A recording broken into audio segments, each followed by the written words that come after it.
Hello, good evening. Today is July 2, and this is very significant for us who are supporters of the Marcoses because today is the 93rd birthday of our beloved former First Lady, Mrs. Imelda Marcos.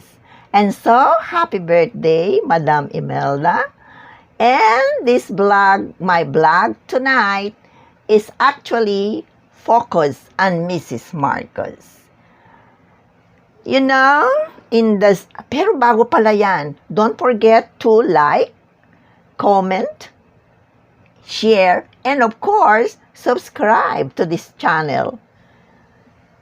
A Loyalist Speaks. Marami kayong matututunan dito.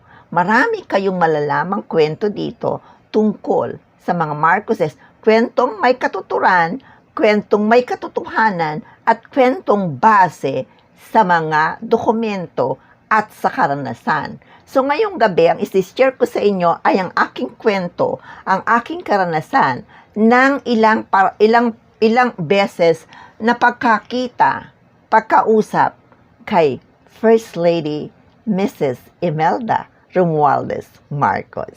Pero hindi yun naging dahilan para talaga ako ay makilala ni Mrs. Marcos. Definitely, I don't know kung ako'y natatandaan or whatever, kasi hindi naman ako yung talagang pumupronta ng gusto.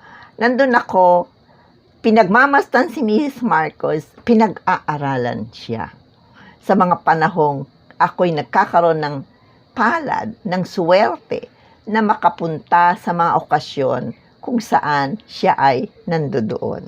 So, this is your Lola Amalia will telling you now, this particular blog, my experiences, my meetings, my encounters with a former First Lady. In the 70s and in the 80s, ito isi-share ko nga pala sa inyo, ito ay ang aking nasulat tungkol sa kanya, na nailagay sa isang monograph, no? Nag-monograph yan, ang title ng monograph ay Encounters with Mrs. Imelda Marcos. Hindi ko alam kung madidistinguish niyan, pero yan yung kanyang that is the cover of that particular monograph, which I'm going to share with you tonight, no? Okay. She was considered as the most powerful woman in the 70s, in the 80s. And she was recognized not only in the Philippines, but also in other countries. Recognized siya sa kanyang ganda, sa kanyang galing, at sa kanyang husay sa diplomasya. Kaya siya ay sinusugo lagi ng Pangulong Marcos sa iba't ibang bansa, lalo na kung mayroong problema na kinakaharap, siya ang ipinadadala. Ambassadress of goodwill si Mrs. Marcos ng bansang Pilipinas nung kanyang panahon. So, she was dubbed by her critics, by her enemies, by her detractors as the Iron Butterfly. The title was intended to malign her, but to her supporters, the loyal supporters, she was the woman with charismatic strength and power, instrumental in the election of her husband, Ferdinand Marcos, to the highest position in our country. Of course, Mrs. Marcos did not remain na nandyan lang sa likod o anino lang, no? O tagangiti lang ni President Marcos. Especially nung nagkaroon ng kaso at wala na ang Pangulo. On her own, when her husband died in Hawaii, she showed without doubt her indomitable courage as she faced a New York court and won her legal battle, which was referred to as the trial of the century. As a widow, she successfully defended herself from all the charges filed against her in a foreign court. Doon siya nilitis, no? Ayaw kasing pauwiin dito ni Mrs. Aquino. After her victory in the New York court, she became an epitome of a courageous woman. Possessing some exemplary qualities, Mrs. Imelda Marcos, however, is as human as you and me, with human failings. But she is definitely not a woman described as evil by her detractors, critics, and political enemies. I met her 7 times, which allowed me to study her as a human being when she was in power and after she was no longer the powerful woman that she was for almost 2 decades. Why have I written this personal article? And why am I sharing this with you tonight? As I advance in my septuagenarian years, I feel compelled to share my experiential meetings with a woman I look up to as a remarkable woman, Mrs. Imelda Marcos, who has now become an important, significant part of our country's history. I cannot deny that. My first meeting with Imelda. The first time I met Mrs. Marcos was in 1976 during the Palarong Pambansa, which was held in Lucena City. Before the Palarong Pambansa in Lucena, however, the city also hosted the Southern Tagalog Athletic Association meet. And during this athletic meet, there was a contest for who would be representing each province kasama dun sa Southern Tagalog Association. Marami yun, 13 probinsya yata yun, no? So nagkaroon ng contest and I was chosen, mga muse ang tawag dito, and I was chosen as the muse to represent the province of Laguna. So lahat ng sa buong panahon ng STAA, parada, mga social occasions, I will be with the delegation of Laguna. Parang ako ang kanilang muse. Ako nga talaga yung muse nila as chosen by the executive committee, no, of the Southern Tagalog Athletic Meet sa Lucena City. And when Lucena City was chosen as the site of the Palarong Pambansa in 1976, the Palaro Executive Committee again chose one lady who represented the different provinces during the Southern Tagalog Meet. And they look for someone who would be the personal assistance of the First Lady while she was in Lucena. I was chosen. Luckily, I was chosen to be the one to provide personal assistance to Mrs. Marcos during her stay in Lucena City. This task gave me the chance to see the former First Lady at close range. What a beauty she really was at the time. Her complexion was flawless and mamula-mula. She was unusually tall for a Filipina. She carries herself, even then, no? Well, with regal bearing. Regal talaga yung bearing niya. Hanggang ngayon, regal ang bearing ni Mrs. Marcos. So admirable and so elegant. At the time, it was rumored that she had a facelift. Kaya sabi ng mga detractors niya, kaya kasi nag-facelift si Mrs. Marcos. So, in that particular event, I had the opportunity to satisfy my curiosity. So, syempre, curious din naman ako. I look at her face intently and scrutinized the back of her ears when she was seated and I was standing at her back. I saw no trace of a facelift. So, hindi totoo na nagpa-facelift siya. Maganda siyang talaga. Mrs. Marcos was a leader in her own right. Her presence could really disarm even the most powerful man. No wonder she was able to charm many world leaders, including Gaddafi, Fidel Castro, and Mao Zedong, na talaga namang mga nakakatakot na mga leaders ng panahon na yon. She talked gracefully with her Visayan accent, the Waray accent. Waray din ako eh.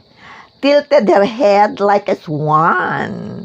And when she addressed the person she was talking to, in the first name niya tinatawag, there was that kind of charm in her voice which I found so captivating.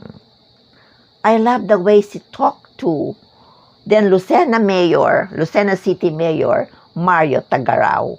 I like the way she called him and gave him some instructions. I enjoyed watching every moment of Mrs. Marcos in that short period that I was positioned at her side, sometimes behind her. And I will always remember the smile she gave me and the nod of her head every now and then. No woman her age could be as charming and captivating as Imelda Marcos during her younger years. Definitely, walang makakakumpetensya. Walang magiging mas maganda at galing pang tumindig kaysa kay Imelda Marcos noon. Meeting Imelda Marcos in Malacanang. So, yun ang first meeting ko sa Lucena City. Ngayon sa Malacanang na. Nandito na ako sa Maynila. Dito na ako nagtatrabaho sa PCC din. So, the second time, ito na yung second time kung makita si Miss Marcos. The second time I saw Mrs. Marcos was in the early part of the 80s in Malacanang when I joined the executives of the Polytechnic University of the Philippines who were invited to the palace to attend a program hosted by Mrs. Marcos. She was a gracious host, attending to everyone with a smile never fading from her beautiful lips.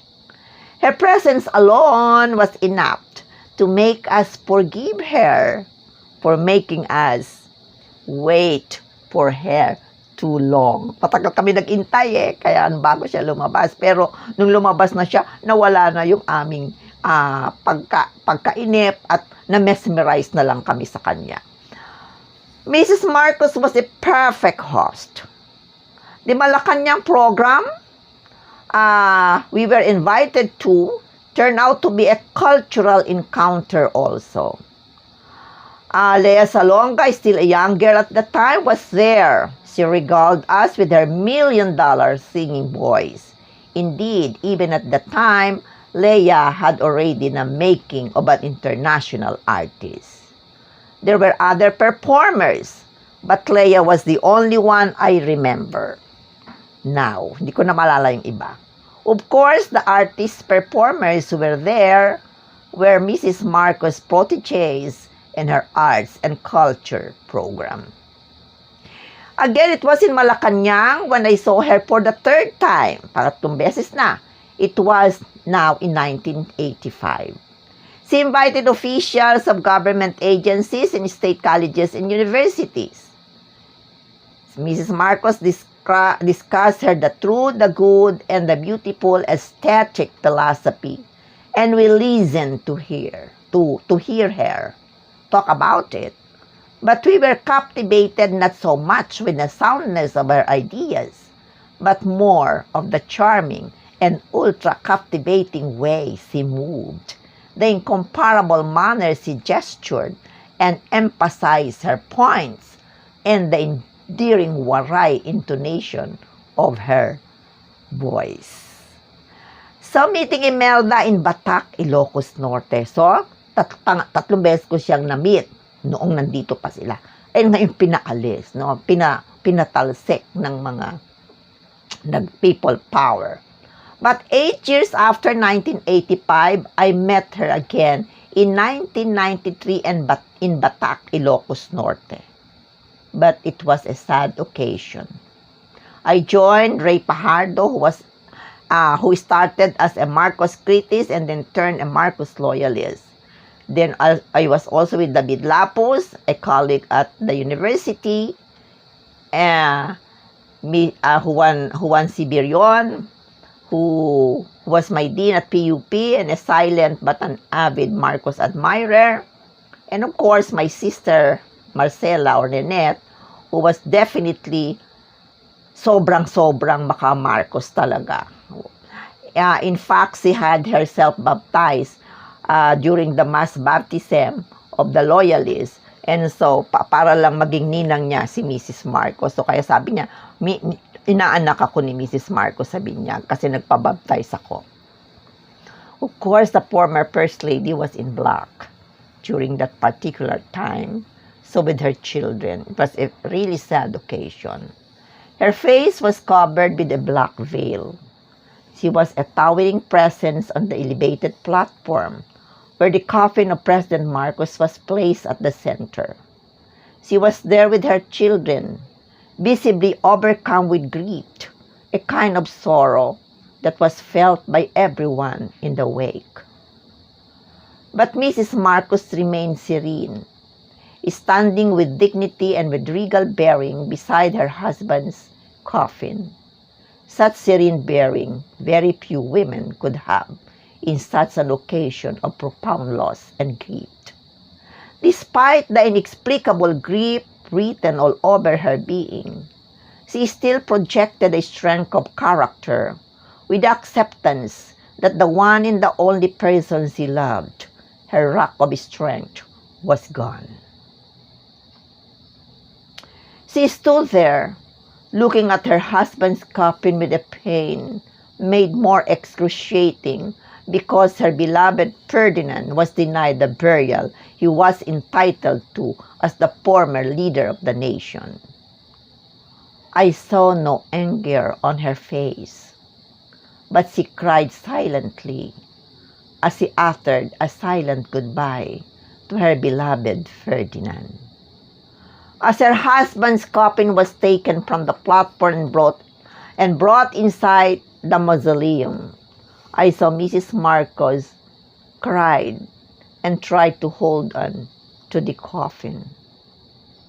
After the ceremonies for the temporary burial of President Marcos, she thanked those who took the time to be with them in their moment of grief. Never for a moment did she lose her regal bearing, and never did I hear her utter a word of anger or bitterness. Her children, Amy, Bongbong, and Irene, were as dignified as their mother in their time of grief. I met Mrs. Marcos again in 3 more occasions. I saw the former First Lady on 3 more occasions at the Philippine Plaza, parang Sofitel na ngayon, where she stayed when she returned to the Philippines after her acquittal in New York, in a New York court. Many Marcos loyalists, we frequented the place to talk to her, to assure her of their undying love and support. She patiently attended to them, to the loyalists, listened to them, and advised them not to fight the Cory administration, but to cooperate, and not to resort to drastic means in their desire to have the late president be buried at the libingan ng mga bayani. In the early 90s, Mrs. Marcos hosted a lunch for a foreign guest who was her good friend, Professor Jose David Lapus, who was invited in that occasion, was advised to bring with him some of his friends, and we were brought to that occasion by Professor Lapus. Ako, si Dr. Birion, at si Pracelli Eugenio ay sumama kay Professor Lapus in that particular event. And I had again the chance to observe the woman who seemed at peace, despite the numerous cases filed against her and her children in our country. She was still the perfect host, very solicitous to her guests, and when asked why she seemed not faced by all the cases filed against her, she said, quote unquote, because I am not guilty, end of quote. On another occasion, when Professor Jose David Lapus, I don't know kung nasa na si David Lapus ngayon, invited me to come with him to the old house of the Marcoses at Pigibara, San Juan. I went with him, and that gave me the opportunity to have a lengthy conversation with Mrs. Marcos. This house, like all other edifices connected with them, was also ransacked, destroyed, and violated during the Aquino administration. It was here where the Marcos loyalists converged during the time when Mrs. Josefa Edril Marcos died, the mother of the president. I went there in the house and saw how the once beautiful house was destroyed by those in search of the Marcos gold. After the Cory administration, of course, the house had been rehabilitated. Talaga naman bahay ng mga Marcos yun bago pa naging presidente si Marcos. Paano lang i-sequester yan? It was back to its former grandeur. Ang ganda na ulit. Now it served as a repository of the memorabilia of the Marcos family. Photos, thousands of documents, art collection, and old pieces of furniture which have been part of the Marcos family history. Mrs. Marcos toured us around the house. We stayed longer in the archives in the area that served as the archives for the thousands of documents she presented for her defense during her trial in New York. The properly labeled documents are neatly placed in several long tables. She explained the document to us. Each document was explained to us by Mrs. Marcos. And, she knew its document by heart. Kabisado niya talaga. She further related to us stories about her role as President Marcos' diplomatic envoy to many countries, how Fidel Castro of Cuba toured her around his country, explaining to her everything about the country's economic struggle and its march to development, how Chairman Mao Zedong treated her like a daughter, she kissing his hand and Mao Zedong also kissing his hand, as what true Filipinos do to their own elders as a sign of respect. How she was granted privileges not given to others by the Chinese leader. How Gaddafi, who at first refused to meet with her, and then finally granted her the privilege of meeting him, na talagang sobrang humanga sa kanya. She said that Gaddafi turned out to be nice and accommodating to her request for oil for the Philippines during the oil crisis. Mrs. Marcos has a rich recollection of her life as First Lady, as the representative of her husband to many countries, and as Metro Manila Governor. She told us that it was not her habit to sleep long when she was still active in performing her functions as First Lady and later on as Metro Manila Governor. That if she could have 2 hours of sleep, it would be enough to her. That she would go around Metro Manila even at 2 a.m., implementing beautification projects which he wanted done. Finally, the last time I saw Mrs. Marcos was in 2012, when my son Christian, a photojournalist at the Philippine Star, noon ay nasa ang aking anak, nasa Manila Bulletin pa, nung manalo siya. Ngayon sa Star na siya. Won the grand prize in a photography contest sponsored by UNESCO. Mrs. Marcos was one of those who graced the occasion. She was simply dressed, but still very regal. She has aged, but her beauty was still very much evident. She smiled at us and sat silently among the audience. I did not approach her. I was contented looking at her from a distance. I did not like to disturb her. She deserved such precious moment to enjoy the privacy of a private citizen, free from encroachment of the public, privacy which she was deprived of in the past. In her old age, Mrs. Imelda Marcos, the iron butterfly, deserves her right to tranquility and privacy. For me, Imelda is a positive person and a thinker. My niece one day told me, Tita, I saw Mrs. Marcos at 168, yung tindahan dyan sa may Binondo. Namimili siya. Ang ganda pa rin niya, tita. I told my niece that Mrs. Marcos remains beautiful even in old age because she has a good heart, which those who envied her never saw. The goodness and forgiving character of Imelda was vividly presented by Armida Siguen Reyna in her autobiography entitled Armida. I will quote parts of Armida's recollection on how Imelda treated her when she took the courage to visit the Marcoses in Hawaii.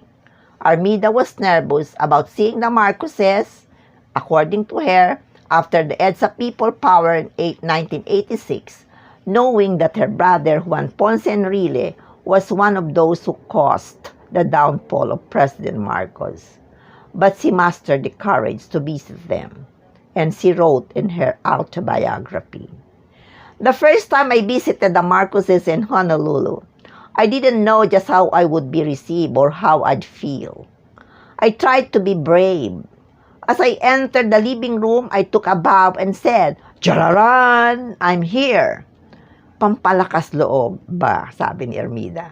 Mrs. Marcos came forward, embraced me, and as cheerfully as ever, commented on how well I look. Naiyak ako. I was shaking. I was a mess. I retreated to the foyer to compose myself. Imelda followed and consoled me. What a woman. President Marcos then came into the room. I shook his hand as he asked about Chani. We sat down for lunch. Irene was there with her 2 children and 3 American visitors. There were many others, but they left after lunch. At 3 o'clock, the president went upstairs to rest. Mrs. Marcos and I sat at the dining room until 7 in the evening, talking about everything from EDSA to her new simple lifestyle, looking for bargains all the time. She even showed off her $6 blouse. She then asked me to join her for dinner with Enriquito Sobel and 2 others in a downtown restaurant. She had my maid Bibing fetched from the hotel with my suitcases.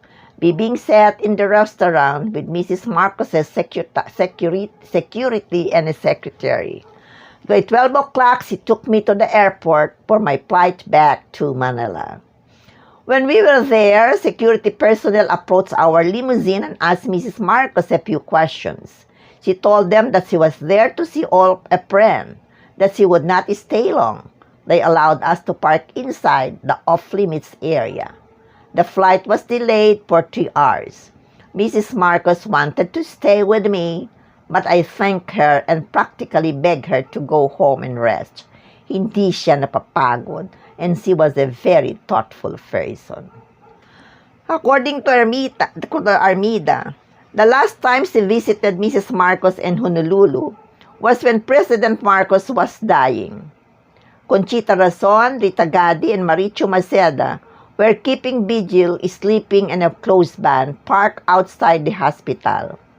So many media and people milled around the corridors. I was led directly to the room right next to the ICU, where President Marcos lay in agony. Mrs. Marcos was calm and composed.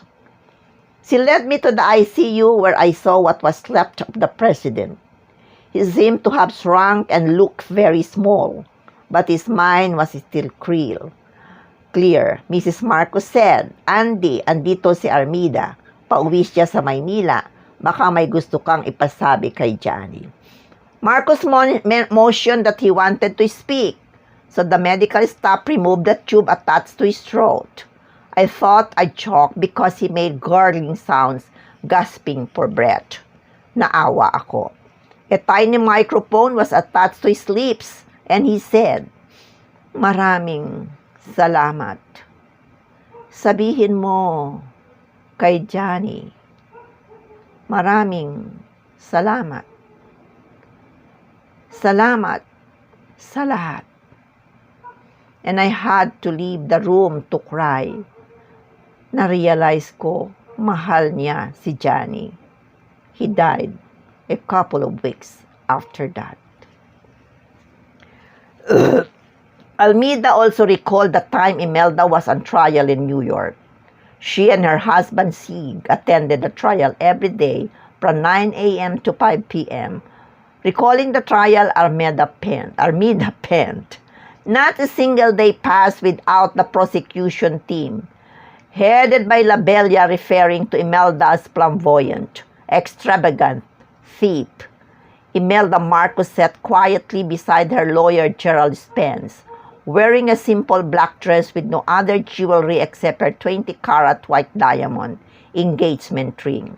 At lunch break, she would walk down on her knees in the chapel right behind the courtroom, where we had lunch outside with New Yorkers in an open space with tables and chairs, with giant umbrellas provided by the food vendors with their carts. After her church visit, she would join the crowd to have lunch with her lawyers, sometimes with her friends. After Imelda was acquitted by the New York court, Armida recalled their travel to Long Island for a Thanksgiving journey. Armida wrote of the trip, "I was seated alone, 3 rows behind Mrs. Marcos, and as some blue ladies started to chat, I fell asleep for a while. When I woke up after a few minutes, they were still chatting. Somebody asked Mrs. Marcos about a friend she dearly loved, but who had distanced herself from the Marcoses after EDSA 1. Mrs. Marcos replied, "Huwag na nating pag-usapan." I was with her every day for 6 weeks and I never heard her say anything negative against anyone. Mrs. Marcos is a very positive thinker with an equally positive attitude. I feel to this day that Imelda Romualdez Marcos will outlive her oppressors because of those qualities." End of quote. Armida was right. Many of Imelda's oppressors had died. They died already, but the former First Lady is still alive and she is celebrating her 93rd birthday today. I had the privilege of having the opportunity of seeing Mrs. Imelda Romualdez Marcos up close. I met her when she was still young and so beautiful. I met her when she was in her middle age and she was still beautiful. I met her in her 80s and she was still beautiful, although no longer the vibrant woman I first saw in 1976. In concluding this blog, it is my great wish to meet her again. I hope I will be privileged to meet her again in this old age of mine. At old na rin si ma'am. I hope that I will still hear from her beautiful aesthetic philosophy of the true, the good, and the beautiful. And Mrs. Imelda Marcos will remain in my heart forever. And happy birthday, Madam. And God bless you with longer life pa, mahabang buhay pa, Mrs. Marcos. At sana, ang matandang ito na hanggang ngayon ay tagahanga mo, ay magkaroon pa rin ng chance na makausap ka, makita ka, ma-meet ka. Mahal na mahal ka po ng aming pamilya. Ang aming pamilya, Rosales, tunay na nagmamahal sa'yo, hindi ka malilimutan. Noon, ngayon, hanggang kailanman, lagi na ikaw ay nasa aming puso at ipagtatanggol ka namin sa sinumang mandudusta sa'yo hanggang ngayon. Mrs. Marcos, happy birthday. Happy birthday, Madam Imelda Romualdez Marcos. Ito, kasama ko si Mrs. Marcos para maniwala kayo na siya ay na-meet ko, no? Miss Dr. Birion at si Pacelli. Tapos nung ako ay nagpunta, talagang pumunta kami sa Batak. Ayan ako, nandyan ako. Yan ay sa Batak nung ilagay sa mausoleo si President Marcos. Marami pa akong picture sa Malacanang, kaya lang sa kana. Nandito yan sa aking monograph, sa aking mga files. Mrs. Marcos, we love you. Happy birthday, Madam. Hope to see you uli. Makaugda upang palad ka uli, marinig ang mga kwento mo at maisulat ko sa isang librong gagawin ko na kasaysayan ng mga Marcoses. Maraming salamat. Happy birthday, Madam!